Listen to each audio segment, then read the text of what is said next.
my moment of clarity, I can tell you exactly the reasons why Prince Harry, if you remember on that now opening red carpet, whatever you want to call it, out in New York City, looked so fed up, so, well, dishevelled and so disinterested alongside his wife, the former cable TV actress Meghan Markle. And she did her very best with all the sort of things that she could possibly think she could do to try and prop it up, to try and make it look great, holding hands, smile now, under the dictatorship of him.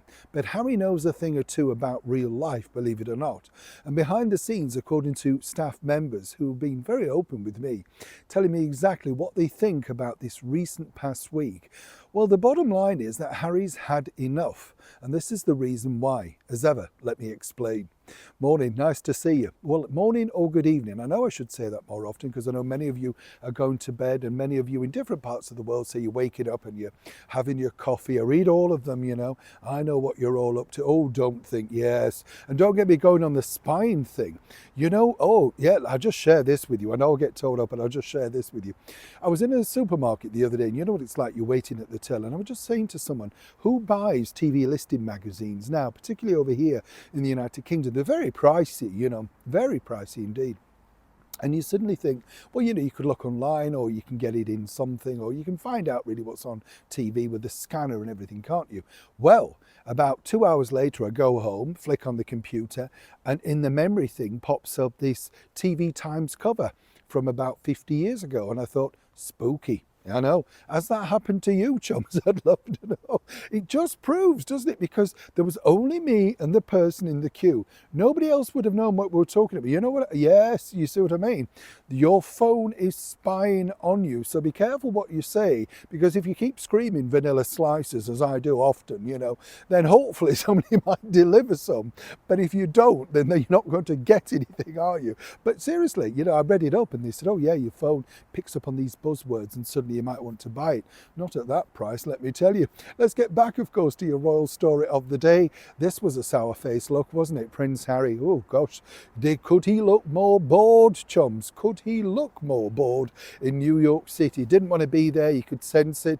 This was, of course, Harry and Meghan picking up yet another fake award, just on the back of Meghan Markle picking up another fake award for her disastrous Lemonada podcast that nobody had seen or heard or cared about, right? I don't know about you, I just find these things hilarious, What's interesting here, though, is that now, because Harry's realised this, and let's not forget, I think it was earlier this year, it all becomes a blur, doesn't it? He picked up the, the flying thing from John Travolta. And what, as I've told you, what happens with these things is awards are rubbish, right? Absolute waste of time. They book you, they give you the award if you turn up and you're a big enough name. So, I remember reading this many, many years ago and talking to a former actor who said way back in the 1940s, Margaret Lockwood was the world's most favourite film star in London, right? She couldn't get to the award ceremony at the Savoy, so they dumped her and gave it to Patricia Rock because Patricia Rock was willing to turn up. That's the level. So nothing's changed. Behind the scenes, this has changed. Harry wants no more of these. And he just knew that standing there picking up this ridiculous award in front of all those ridiculous people who claiming that they're humanitarians, yet, telling us all on his Travelist site that we should, watch our carbon footprint while they're flying around in private jets, staying in five-star deluxe hotels. Meghan scanning her entire shoe collection, complete with bunny in pads. And you think to yourself, is this really what it's about? Now, according to the source, Harry has just point blank said, no more to the team. They get offered, believe it or not, a lot of awards. Every week somebody comes up with something that they're quite prepared to give the Sussexes an award for. He knows this is a farce, it's stupid, it's ridiculous, it shouldn't be. But of course, somebody like Meghan Markle always happy to stand up and thank somebody at a lectern. And that was part of the problem behind the scenes of why Harry, he looked uncomfortable, he didn't feel happy, he didn't want to be there. And consequently, because he didn't want to be there, she had to coax him into this. And they only want him, they don't want her.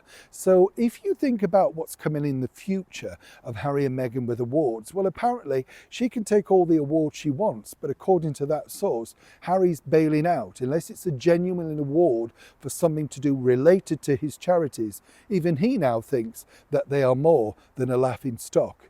Something's finally woken up, but it's not woken up in Meghan Markle's head. If you want to give her an award, she'll be there. Neil Shaw, Kensington, London.